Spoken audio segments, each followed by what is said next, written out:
Bonjour, je m'appelle Émilie Paquin, coordonnatrice clinique au Centre dentaire 3R. Dans cette vidéo, on vous présente les conseils post-opératoires suivant la mise en bouche d'une couronne et vous aurez également la portion couronne temporaire. Parce qu'il existe deux types de couronnes. Donc, il y a la couronne qui est faite en laboratoire, donc qui nécessite un processus de couronne temporaire, et il existe la couronne qu'on met en place en une seule visite. Pour ce qui concerne les conseils post-opératoires suivant la mise en place d'une couronne définitive, en fait, c'est important d'éviter de boire ou manger 1 heure suivant la mise en place de la couronne et d'attendre que les effets de l'anesthésie soient complètement dissipés avant de manger.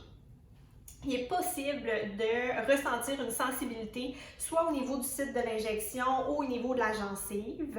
Si vous ressentez un inconfort au niveau de la gencive, c'est possible de faire un bain de bouche avec demi-portion de sel et eau pour aider l'inflammation au niveau de la gencive.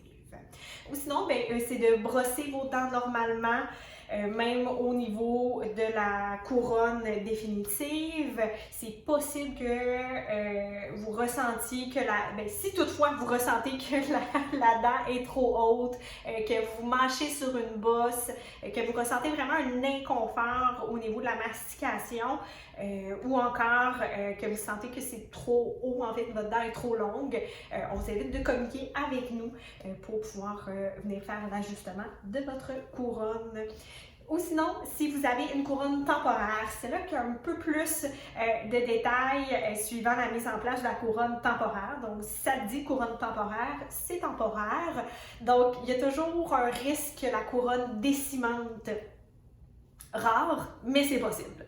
Si jamais c'était le cas, si la couronne décimante à la maison, vous pouvez utiliser un cure-dent pour venir retirer l'excédent de ciment à l'intérieur, soit qu'on vous aura mis un ciment temporaire pour que vous puissiez la remettre en place à la maison, ou encore, vous pouvez utiliser un corps gras tel que vaseline ou encore un dentifrice pour venir repositionner la dite couronne temporaire. On vous invite également à communiquer avec nous si jamais ça se produit.